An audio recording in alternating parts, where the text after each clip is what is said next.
I never believed in fate until I saw my own face staring back at me from a painting that was created 60 years before I was born. It happened on a rainy Thursday in March, the kind of day where the sky feels too close and the world too grey. I was in Prague, hiding from a life I'd carefully destroyed back home in Boston. That's what I told myself anyway, that I was hiding. But really, I was running from the scandal, from the whispers, from the courtroom where I'd stood 3 months earlier and heard a judge declare me not guilty of a crime I absolutely, unequivocally had committed. My name is Elena, and before everything fell apart, I was a corporate lawyer at one of Boston's most prestigious firms. The kind of lawyer who billed $400 an hour, who wore Armani suits and 4-inch heels, who had a corner office with a view of the harbour. The kind of lawyer who thought she was invincible right up until the moment she realised she was anything but. But I'm getting ahead of myself. Let me start with the painting. I found it in a small gallery tucked down a cobblestone alley in the old town, the kind of place tourists walk past without noticing.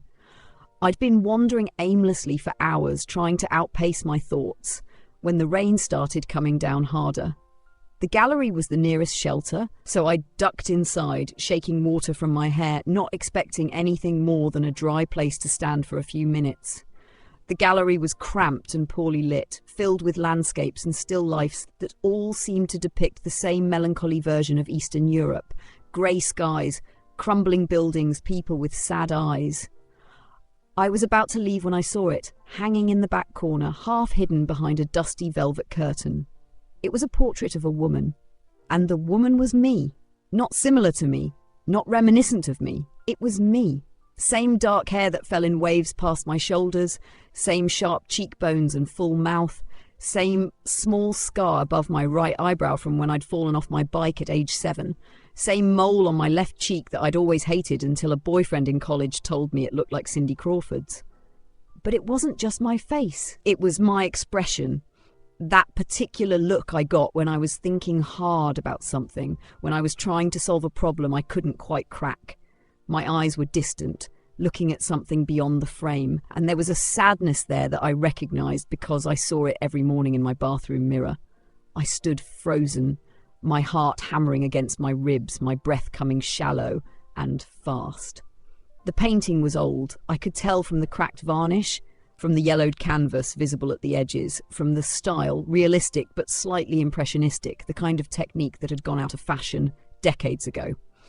In the bottom right corner there was a signature, M. Novak, 1963. 1963, 27 years before I was born. Striking, isn't it? A voice behind me made me jump. I turned to find an elderly man with wire-rimmed glasses and a cardigan that had seen better days. The gallery owner, presumably. That one always catches people's attention. Who? My voice came out as a croak. I cleared my throat and tried again. Who is she? Ah, that is the mystery. The old man moved closer, tilting his head to study the painting. The artist, Miloš Novák, he never said, just called her the woman who knew too much. Painted her 3 times, actually. This is the last one. The other 2 disappeared years ago, but this one I've kept safe. Where is he now? The artist? Dead, I'm afraid. Died in 1989, just before the revolution. Drank himself to death, they say, though there were rumours. He trailed off, waving a hand dismissively. But rumours are all we have left of Miloš Novák. He was a great talent, but troubled. Very troubled. What kind of rumours? The old man looked at me curiously, and I realised my hands were shaking. I shoved them into my coat pockets. You seem very interested in this particular piece, he said carefully. She looks like someone I know. Ah, yes, she has that quality, doesn't she? A universal face. The kind of woman who could be anyone's daughter, anyone's lover, anyone's lost friend. He paused, studying me more closely now, and I saw the moment recognition flickered across his face. Or perhaps... But no, that would be impossible. What would be impossible? He didn't answer directly. Instead, he said, "The painting is not for sale, but if you're interested in learning more about Novak, there's a woman who might be able to help you. His daughter. She runs a bookshop near Charles Bridge. Kamila Novakova." He wrote down an address on a scrap of paper and handed it to me. "Tell her Vaclav sent you, and tell her..." Tell her you want to know about her father's obsession. I should have left Prague right then. Should have caught the next flight back to Boston, back to my empty apartment and my suspended law license, and the therapist who kept asking me why I'd done it when I had everything to lose. But I didn't leave. Because looking at that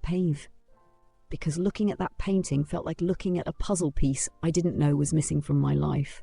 And if there's one thing I'm good at, it's following leads, asking questions, digging until I find the truth buried beneath layers of lies and misdirection. That's what made me a good lawyer. That's also what got me disbarred. The bookshop was exactly where Vaclav said it would be, wedged between a souvenir shop and a cafe, with a faded sign that read Nihi in peeling gold letters. Books. Simple. Unpretentious. Inside it smelled like old paper and coffee, and something sweet I couldn't identify. The shelves were crammed floor to ceiling with volumes in Czech, German, English, French.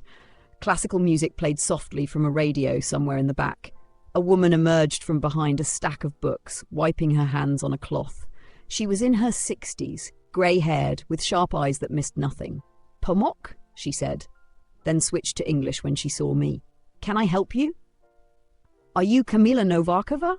Something shifted in her expression. Wariness. "Who's asking?" "My name is Elena Volkov. Vaclav sent me. He said you might be able to tell me about your father, about Miloš Novak." The wariness deepened into something harder. "Why?" I pulled out my phone and showed her a photo I'd taken of the painting before leaving the gallery. "Because he painted me 60 years before I was born, and I want to know why." Kamila stared at the photo for a long moment, and when she looked up at me, there was something in her eyes that looked almost like fear. "Come with me," she said quietly. "Not here. Too many ears." She locked up the shop and led me through a maze of streets to a small apartment overlooking the river.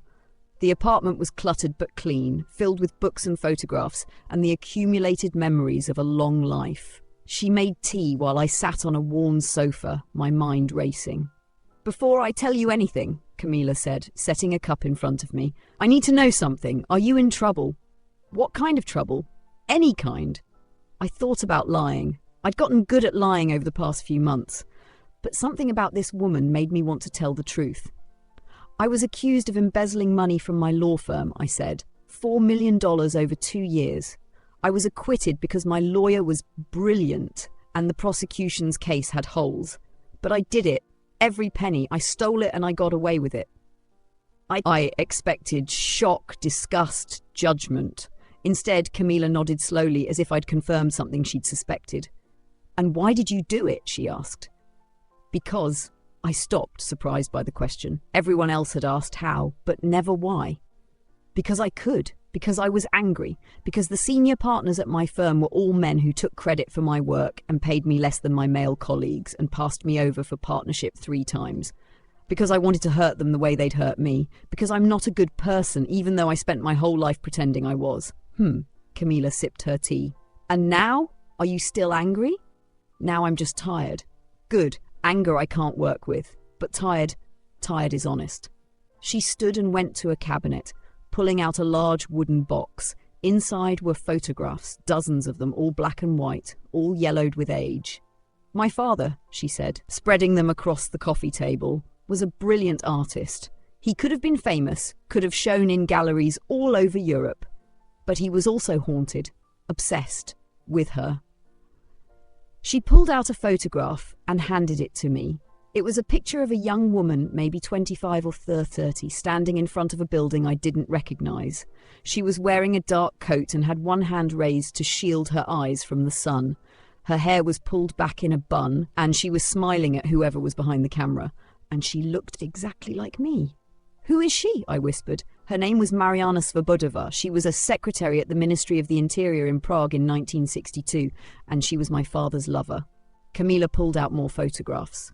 Mariana at a cafe, Mariana reading a book, Mariana laughing, her head thrown back, pure joy captured in black and white. In every photo, the resemblance was undeniable. "My father met her at a party," Kamila continued. "He was married to my mother, had 2 children already, me and my brother. But when he saw Mariana, he said it was like recognizing someone he'd known in another life. He couldn't stay away from her." "An affair," I said.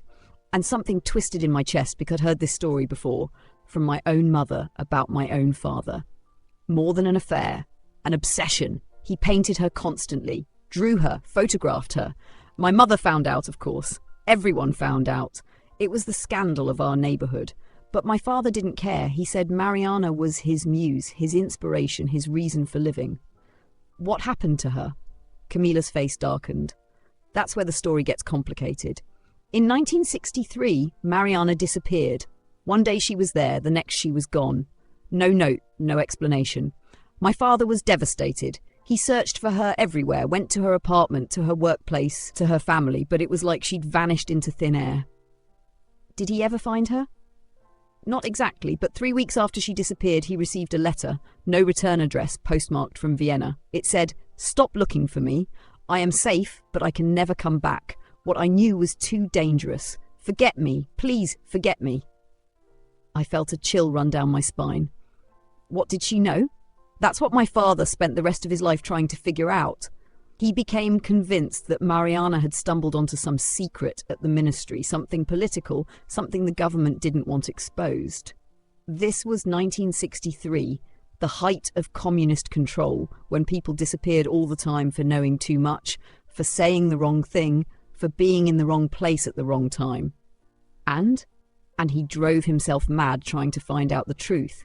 He painted her over and over, always with that same expression, the look of someone who knows something terrible. The woman who knew too much, he called her. He neglected his family, lost his teaching position at the art academy, drank himself into oblivion most nights. My mother finally left him in 1970, took my brother and me with her. I didn't speak to my father for 10 years after that. Camila's voice had gone flat, emotionless, but I could hear the old pain beneath the surface. When I finally saw him again in 1980, he was living in a tiny apartment filled with paintings of Mariana, hundreds of them, some finished, some just sketches. He barely recognized me, just kept talking about how he had to find her, how he had to warn her, how time was running out. Warn her about what? He never said. Or maybe he did and I didn't understand. He wasn't making much sense by then. The alcohol had destroyed his mind. He died 9 years later alone, clutching one of those paintings. I sold most of them after he died, kept a few for myself, let Vaclav have the last portrait for his gallery. I looked down at the photographs spread across the table, at all those images of a woman who looked exactly like me. I don't understand. Why are you telling me all this? Camila leaned forward, her eyes intense. Because 3 days ago I received a letter, postmarked from Boston, no return address. Do you want to know what it said? My heart was pounding now. Yes. She pulled a folded paper from her pocket and handed it to me. The handwriting was shaky, as if written by someone very old or very sick. The woman is in Prague. She has Mariana's face. Tell her the files are real. Tell her they never stopped looking. Tell her to finish what was started. The truth cannot stay buried forever. I read it 3 times, my hands shaking. I don't understand. What files? What truth? I was hoping you could tell me. I've never heard of Mariana Svobodova. I've never been to Prague before this week. I don't know anything about communist-era secrets or ministry files or any of this. But even as I said it, something was nagging at the back of my mind. A memory I couldn't quite grasp, like a word on the tip of my tongue. Your family, Camila said slowly. Where are they from? My father was Russian, my mother American. They met in New York in the 80s. And before that, where was your father from originally? Moscow, I think. He didn't talk about it much. He emigrated in 1981, got political asylum, said he was a dissident, that it wasn't safe for him in the Soviet Union. I paused, frowning. Why? 1981. The same year my father started becoming truly paranoid, saying that people were following him, that his phone was tapped, that someone was trying to stop him from finding Mariana. The coincidence was too strange to ignore. You think my father knew something about this? I think, Camila said carefully, that your father might have been something, and I think you need to find out what. I called my mother from my hotel room that night. It was early afternoon in Boston, and she answered on the 3rd ring, her voice bright with surprise. Elena, I wasn't expecting to hear from you. Are you still in Europe? Prague, yeah. Mom, I need to ask you something about Dad. A pause. What about him? Did he ever mention a woman named Mariana Svobodova? The silence that followed was so long I thought the call had dropped. Mom? Where did you hear that name? Her voice had changed, gone cold and sharp. So you know it. Elena, where did you hear that name? I told her everything. The painting, the gallery, Camila, the photographs, the letter. As I spoke, I could hear my mother's breathing getting faster, more laboured. When I finished, she was quiet for a long moment. Then she said, "Come home, right now. Get on the next flight.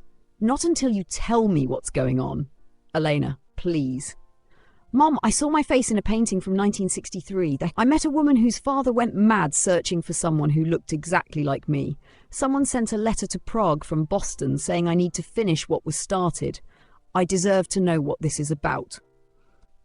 Another long silence. Then, in a voice I'd never heard her use before, "Your father wasn't a dissident. He was KGB." The room seemed to tilt. I sat down hard on the bed. What? He was an intelligence officer assigned to Prague in the early 60s. His real name wasn't Dmitry Volkov, it was Dmitry Sokolov. He changed it when he defected. He was a spy? He was an analyst primarily. His job was to monitor communications, identify potential threats, report on dissidents and suspected Western agents. He wasn't a bad man, Elena. He was just doing his job, but then something happened. Something that made him question everything, and in 1981 he stole a file and ran. What file? I don't know. He never told me. Said it was safer if I didn't know. But he was terrified for years afterward. Convinced they would find us, that they would come for the file. He kept it hidden somewhere, changed hiding places every few months. He made me promise that if anything happened to him, I would destroy it without reading it. Did you? Yes. After he died in 2015, I found it taped inside the water heater in the basement. A single manila folder with documents in Russian and Czech. I didn't read them. I burned them, just like he asked. I felt like I'd been punched in the stomach. Mom, that file might have been the key to everything. It might have explained why Mariana disappeared, why she had to run. It might have gotten us all killed, my mother interrupted sharply. Your father lived in fear for 34 years, Elena. He jumped at shadows. He wouldn't let us have our pictures taken for school directories. He insisted we live in different cities every few years. He taught you self-defense when you were 8 years old. Do you remember that? 8 years old, and he was teaching you how to break someone's nose, how to run, how to hide, because he knew what these people were capable of. What people? The people who don't want the truth to come out. Whatever was in that file, it was big enough that your father gave up his entire life to protect it. And now someone knows you're in Prague, knows you look like this Mariana woman, and they're trying to pull you into something that got people killed decades ago. So I'm begging you, Elena, come home. Now, before it's too late. But I didn't go home, because my mother had said something that sparked a memory, something about the water heater in the basement. My parents' house, the house where I'd grown up, the house my mother still lived in. The water heater had been replaced 6 months before my father died. I remembered because he'd insisted on supervising the installation himself, had been weirdly particular about which model they bought, where it was positioned. What if he hadn't destroyed all copies of the file? What if there was a backup? I booked a flight back to Boston for the next morning, but first I had one more person to visit. Vaclav's gallery was closed when I arrived at 9 p.m, but I could see a light on in the back. I knocked until he answered, looking annoyed until he saw my face. "You found Camila," he said. It wasn't a question. "Let me in. I need to see the painting again." He hesitated, then stepped aside. We walked through the dark gallery to the back corner where the portrait hung. In the dim light, it looked even more unsettling. My face, my expression, but painted by a man who'd been desperate and obsessed and slowly losing his mind. "Vaclav, how long have you had this painting?" 15 years, maybe. Camila gave it to me after her father died. "And the other 2 paintings he did of Mariana, you said they disappeared. When?" "Different times. The first one vanished from an exhibition in 1968, right after the Soviet invasion. The second was stolen from a private collector in 1989, just before the Velvet Revolution. Stolen, not sold." Stolen. Quite professional, actually. The collector said it was like the thief knew exactly what they were looking for. Took only that one painting and left everything else. I stared at the portrait, my mind working through possibilities. What if it wasn't about the painting itself? What if there was something hidden in it? Like what? I don't know. Documents? Microfilm? Something small that could be concealed in the frame or behind the canvas?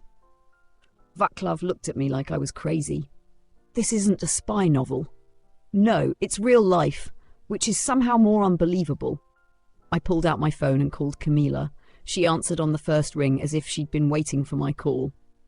Did your father have access to the other paintings after Mariana disappeared? I asked without preamble. Yes, for a while. Why? Could he have hidden something in them? Something Mariana gave him before she ran? A sharp intake of breath. The files. You think she gave him the files? It makes sense, doesn't it? She worked at the ministry, she discovered something dangerous, she knew they'd come for her, so she gave the evidence to the one person who loved her enough to keep it safe, a somewhat unstable artist who nobody would suspect of being involved in espionage. But why hide them in the paintings? Because if someone came looking, they'd search his apartment, his studio, all the obvious places. But paintings get sold, get moved, end up in private collections and galleries all over the city. Impossible to track them all down, unless someone did track them down. Camila finished. The two that were stolen. And this one's the last, which means whatever's hidden in it is the last piece of evidence. Vaclav had gone pale. You're saying there's potentially classified documents hidden in a painting that's been hanging in my gallery for 15 years? There's one way to find out. We took the painting off the wall and laid it carefully on a table in the back room. Vaclav brought tools, a magnifying glass, a small knife, careful hands that had restored dozens of paintings over the years.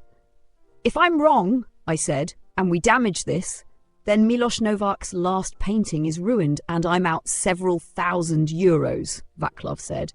But if you're right, he carefully began to separate the canvas from its frame. The painting had been reframed at some point, probably when Camila gave it to the gallery. But beneath the new frame was an older one, original to the painting, and between the canvas backing and the wooden frame was a space of maybe half an inch. Vaclav's hands were steady as he worked, but I could see the tension in his shoulders. Camila stood beside me, barely breathing. There's something here, Vaclav said quietly. He pulled out a piece of oilcloth, folded multiple times, yellowed with age. Inside the oilcloth was a plastic sleeve, and inside the plastic sleeve were papers, thin, onion skin paper covered in typewritten text, some in Czech, some in Russian, and photographs. Black and white photographs that made my stomach drop. They showed documents, official-looking forms with stamps and signatures. They showed men in suits standing in front of government buildings. They showed what looked like a prison or detention facility. And they showed bodies. Lots of bodies. Dear God, Camila whispered. I picked up one of the typewritten pages. My Czech was non-existent, but I could make out dates, 1962, 1963, and names. Lots of names. And at the bottom of the page, a signature I recognized from history books, from documentaries about the Cold War. This is a death list, I said slowly, approved by someone very high up in the communist government. All these people, they were disappeared, arrested, interrogated, killed, all because they knew about this. I gestured to the other documents. Vaclav was reading one of the Czech pages, his face growing more ashen by the second. This is documentation of a secret facility, a prison, but not an official one. It says here that dissidents, intellectuals, suspected Western agents, anyone deemed a threat, they were sent to this place, tortured for information, and then killed, Camila finished, and buried in unmarked graves. How many? Hundreds, maybe thousands. He looked up at us. This is evidence of systematic murder by the Czechoslovak government with Soviet support. If this had come out in the 60s, it would have been an international scandal, I said. It would have proven what the West suspected but could never prove, that communist governments weren't just oppressing dissidents, they were operating secret death camps. And Mariana knew about it, Camila said. She worked at the ministry. She must have typed these documents, filed them, seen the names, and she couldn't live with it. So she made copies, gave them to your father to hide. and then she ran, hoping that someday, somehow, the truth would come out. We stood in silence for a moment, staring at the evidence of atrocities committed 60 years ago. Evidence that people had killed to keep secret. Evidence that might still be dangerous today. "What do we do with this?" Vaclav asked. I thought about my father, about the file he'd stolen and guarded for 34 years until it killed him with stress and paranoia. I thought about my mother burning documents without reading them, trying to protect me from a past I didn't know I was connected to.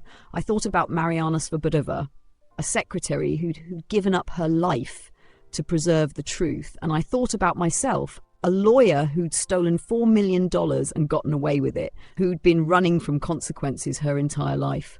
Maybe it was time to stop running. "We go public," I said. "We give this to historians, to journalists, to anyone who can verify it and share it with the world. These people deserve to be remembered. These crimes deserve to be acknowledged." "It's been 60 years, Vaclav said gently. "The people responsible are probably dead. But their victims aren't forgotten.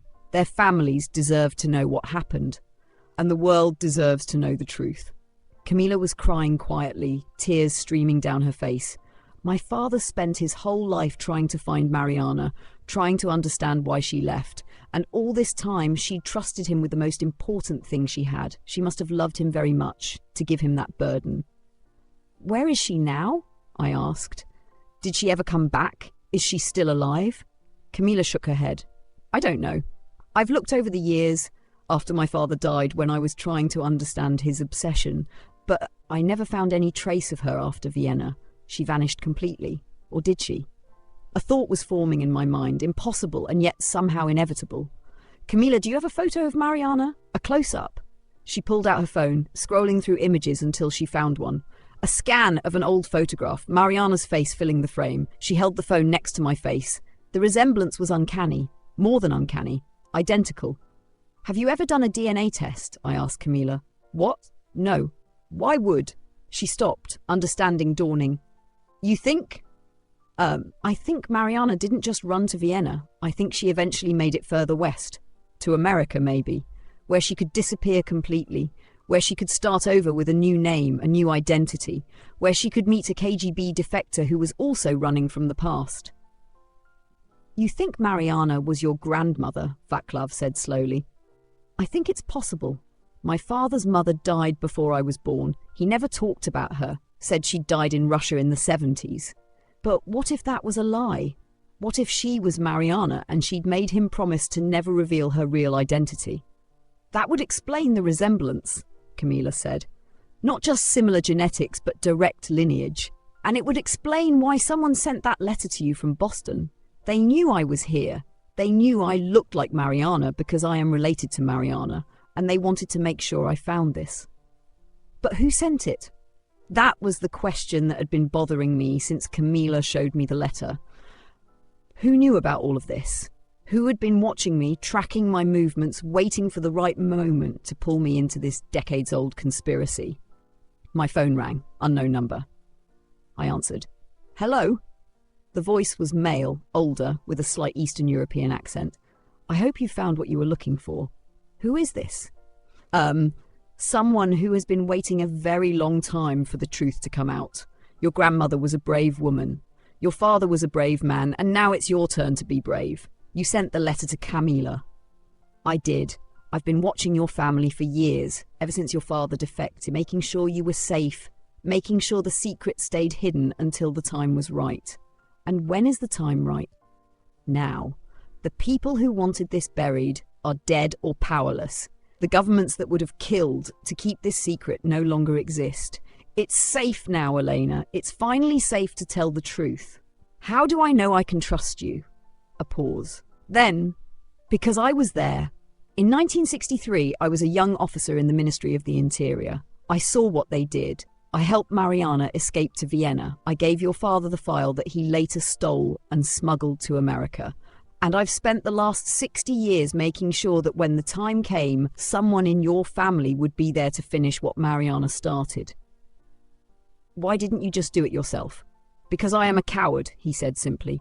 I have a family, children. grandchildren. For 60 years, I chose their safety over the truth. But you've already lost everything, haven't you?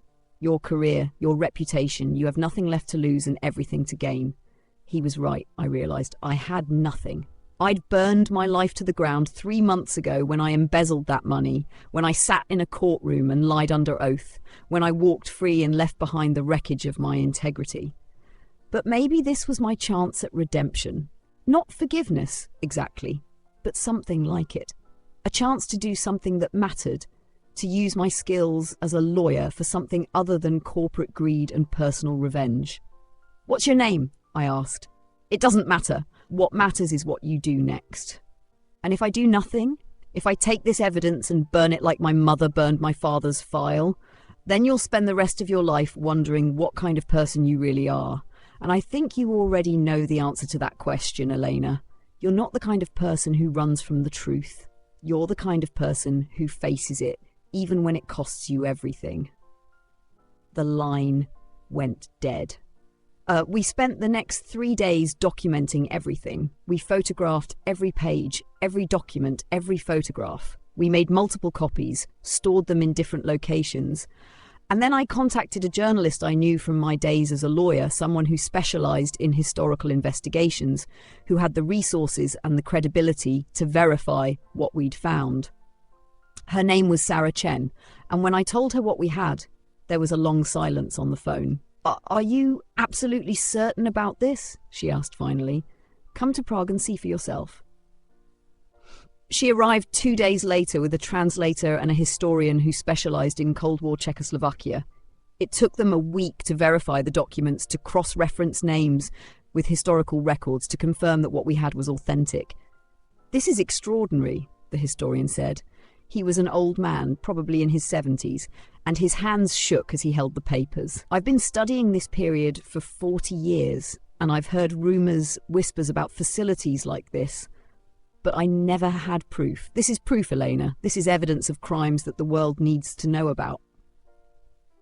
Sarah was already planning her article, talking about which outlets to pitch it to, how to present it for maximum impact. "We need to do this right," she said. "We need to tell the whole story. Mariana, your father, the paintings, everything. This isn't just about historical crimes. It's about courage, about ordinary people who risked everything for the truth. And it's about consequences," I added, "about how secrets poison families across generations, how the past never really stays buried." She looked at me sharply. "You want to include yourself in the story? Your embezzlement case?" "Yes. I want to talk about how I spent my life lying and stealing and justifying it, and how finding this made me realise that I had a choice. I could keep running from who I was, or I could face it and try to be better. That's incredibly brave." "No," I said. "It's incredibly selfish. I'm trying to buy back my integrity with someone else's story. But maybe that's okay. Maybe we're all just trying to find redemption wherever we can." The story broke 3 weeks later. It was front-page news in Prague, in Berlin, in London. The Washington Post ran a feature. The New York Times did a deep dive into the secret prison and identified dozens of victims. The Czech government issued a formal apology and promised to investigate further. And I became, briefly, something I'd never been before. A hero. People called me brave. They said I'd done the right thing. They wrote articles about how I'd uncovered this piece of history, how I'd brought closure to families who'd spent 60 years not knowing what happened to their loved ones.